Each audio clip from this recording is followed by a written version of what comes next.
welcome back to my channel. So today I'm going to be sharing with you guys how I make the Mexican mosaic jello, and we're going to be making it strawberry flavor because that's my favorite flavor. You guys can always make it whatever flavor you want. It's very simple to make. It's only 3 ingredients, and I hope you guys enjoy this video, and let's get started. So you need 3 boxes of strawberry jello, a can of evaporated milk, a jello mold, another mold to place your jello. This is a 9 by 13, and a large bowl to mix your jello. So I went ahead and started boiling my water. I have 2 cups of water because I'm going to start by dissolving 2 packets of jello. My 2 cups of water started boiling, so I'm going to take it off the stove and I'm going to place the 2 cups of water into a large bowl. I just find it easier to mix it off the stove than having it on the stove.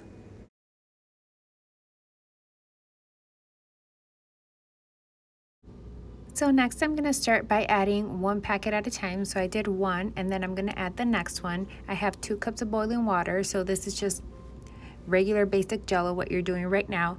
So once I add my second packet, I'm going to start mixing it very well. I want to make sure it's completely dissolved. So once I completely dissolved the jello, I'm going to add the 2 cups of cold water and mix it well, and then I'm going to place it in the 9 by 13 mold, and I'm going to place this mold in the refrigerator for 4 hours and just let it hang out in there.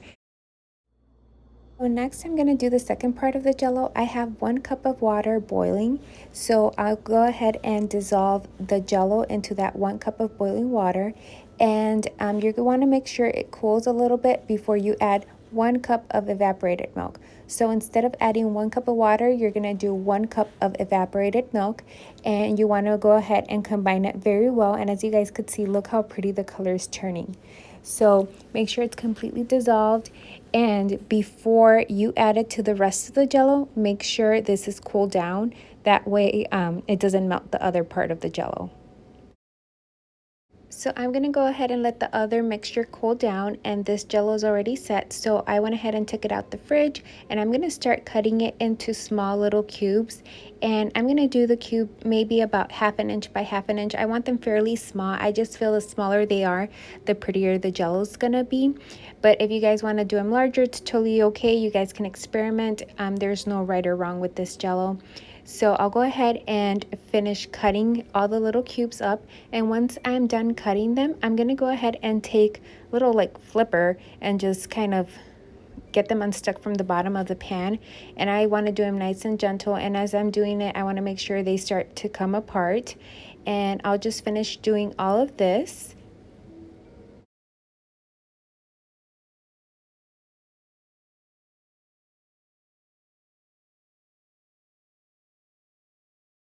I went ahead and sprayed my jello mold with a little bit of cooking spray. This just gives me peace of mind that my jello is going to come out in one piece. I don't want it to break up when I unmold it, so I always do that. I just know for a fact it's going to come out in one piece, and it always works.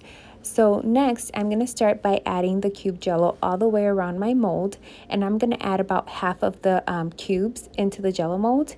At this point, my evaporated milk and jello mixture is completely cooled down, and I'm going to start pouring it into my jello mold. And as you guys could see, the cubes are going to start to float, and that's okay. And look how pretty it's starting to look. Look at that contrast. It looks so pretty. So I'll add about half of the mixture, and then I'll continue to add more of the cube jello. And you guys want to make sure you guys add them all the way around. You don't want to have just the cubes on one side. I mean, if you guys want to, that's totally okay, but I like to put them all the way around. That way it's evenly distributed. So I'll go ahead and continue to do that, and once I'm done with all the jello cubes, I'll go ahead and add the rest of the liquid mixture, the evaporated milk and the jello mixture, into it, and it's going to fill my mold up completely. So if you guys have this mold, 3 boxes of jello is perfect. It's going to fill it up all the way to the top. So once I'm done, I'm going to place the mold in the fridge overnight.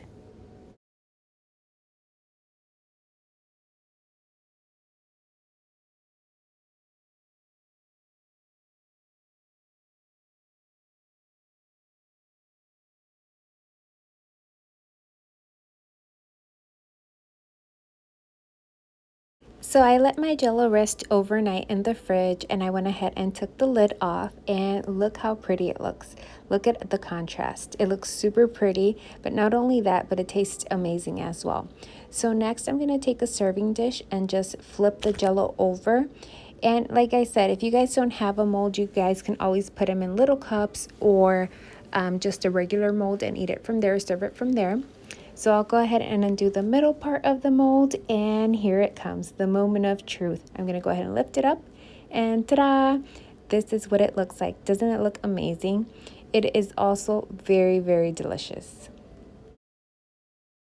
And this is the finished product. Look how pretty it looks. This would make a perfect dessert for your Easter dinner. It's super good, and not only that, it's super easy to make. Only a few ingredients, and look how pretty the little squares look. Look at the contrast. It looks amazing. So I'm pretty sure your guests and family will love this. Thank you so much for watching. I hope you guys enjoyed this video, and I hope you guys make it. Let me know what you guys think in the comments below, and please subscribe for more recipes like this.